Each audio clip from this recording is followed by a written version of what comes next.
I make my usual wise-ass remark, only lazy people use their own money. And that's because I have spent much of my life raising capital. You know, today you have crowdfunding and all that stuff.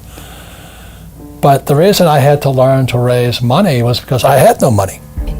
And so if you read Rich Dad, Poor Dad, in there, my rich dad always said, never say, I can't afford it.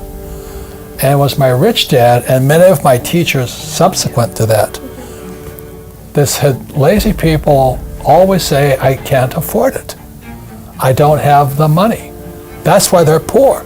They have a poor mindset. So instead of figuring out how to raise money, it's just really easy to be a loser. And I call it losers. It pisses them off. Because we all have the power, if we wanted to not be poor if we learned how to raise money. So I hear, and the reason I get upset, I still get hot with this. My poor dad, my PhD father, he always said to me, he says, I'd be a rich man if I didn't have you kids. And I said, well, Dad, it's not my fault you had kids. I just can't afford it because I have kids. And the more he said that, the angrier I got. So when I met my rich dad at age 9, he says, well, that's why your old man's poor, because he's lazy. He thinks his PhD is going to carry him. He says, everybody can say, I don't have money, I can't afford it. He says, that's why he's poor. He's lazy. The reason I say only lazy people use their own money is because it takes much more intelligence to raise capital. And so I've never been able, ever since my rich dad, since a little boy, my rich dad forbade me from ever saying, I can't afford it. He says, figure out how you can afford it. How can you do something? Figure out how you can do something.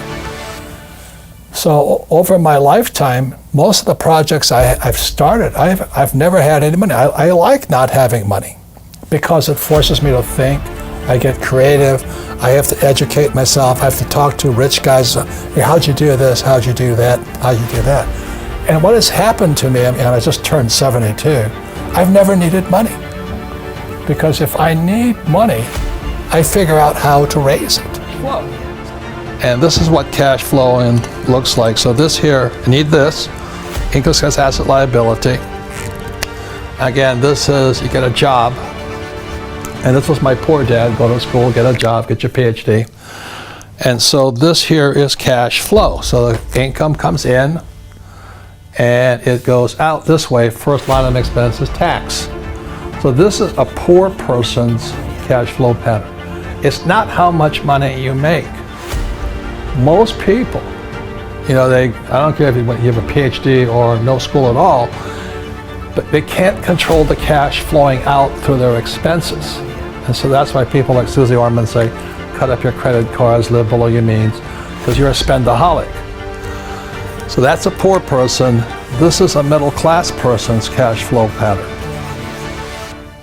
And this is where the house comes in. First thing, most kids do when they get pay raise or that, they buy themselves a bigger house. Oh, my house is an asset. Now, who tells you that? Your real estate agent, of course. Yeah. Right? Because they want to give you this false sense of security while you're getting screwed. Exactly. But when you look at what happens with a house, a personal residence, something I live in, the money comes in and goes out, and this is middle class, but it also goes out through a mortgage payments. Oh, but I don't have a mortgage. You still have taxes. You still, Hawaii just raised the property taxes on me, which is probably what I'm going to sell. I'm going to get out of Hawaii. But you have taxes and you have upkeep. So money's always flowing out. So that's why your house is not an asset, is because it's taking money from your pocket.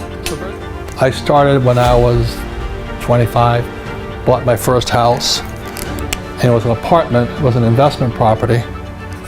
I didn't live in it, I rented it out, and it put money in my pocket. So very simple, the definition of asset and liability is not the house or this, it's cash flow. Where is the cash flowing? So financial intelligence is the ability to control cash flow. And that's what they don't teach you at school. They tell you to go to school, get a job, First thing is tax.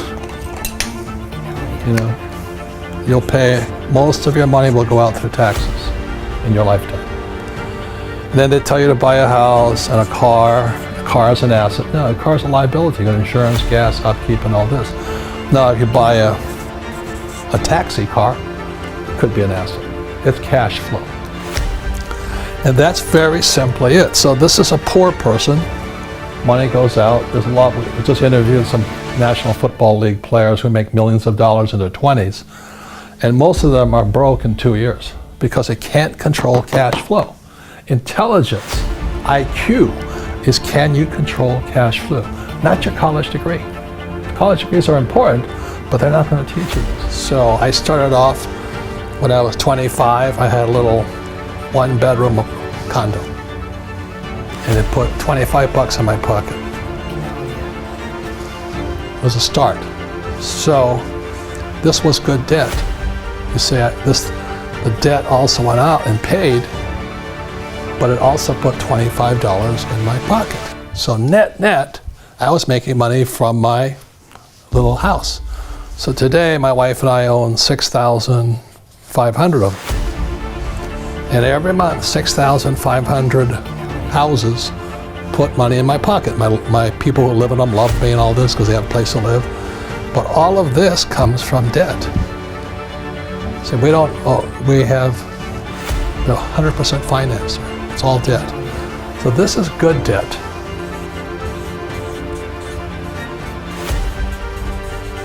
And what makes it good debt is the two most important words. Cash flow. So what most people do is they have student loan debt, SL, and that debt is going out this way. You know, it doesn't put any money in your pocket. You can say, well, I have a job. Well, that's still you working for it. So I don't work for any of this money here. I do this job once, set the deal up. Every year I add more and more and more. I'm borrowing money from here. It's coming here and going this way. So the debt is putting money in my pocket, and bad debt is taking money from my pocket. So the problem is, if you're going to use debt, you've got to be much smarter than this person here. You've got to be very, very smart.